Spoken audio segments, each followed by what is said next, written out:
सरकार मध्याह्न भोजन पर कोटी कोटी टंका खर्च करुवा बेले मध्याह्न भोजन में पिलांकु दिया जाउछि सुखिला चूड़ा।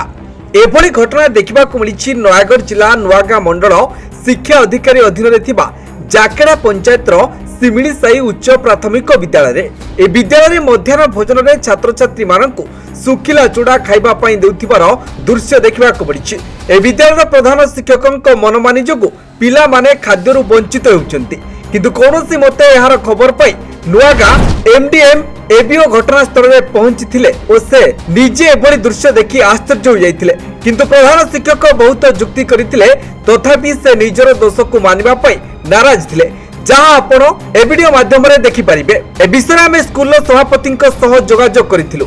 से विषय कहिथिले जे यह 2-3 दिन एही भले होइछि, सेति मध्यरो मु निजे जाई पिलांको गोटे दिन किछि चूड़ा खाइबा पई देई आसिछि, कारण मु खबर पाइली जे शिक्षक पिलांकु जो चूड़ा खाइबा पई दियंती ताहा पिलांकु पाए नै। एहार खबर पाई जेतेबेला हम प्रतिनिधि स्कूल ले पहुंचीतिले सेठरे कार्यरत जने शिक्षक फाटक बंद करि दैथिले एवं से कहिथिले प्रधान शिक्षक मना करिसेंती गेट खोलिबा पई।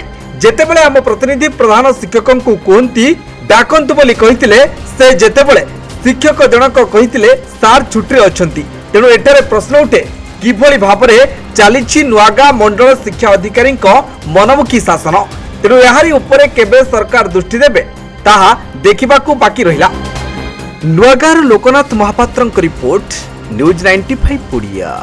देश विदेश कोण अनुकोण टेक्निक खबर देखंतु आम सह यूट्यूब फेसबुक और इंस्टाग्राम रे आमको देखंतु लाइक शेयर और सब्सक्राइब करने को आद्य भूलंतुनि।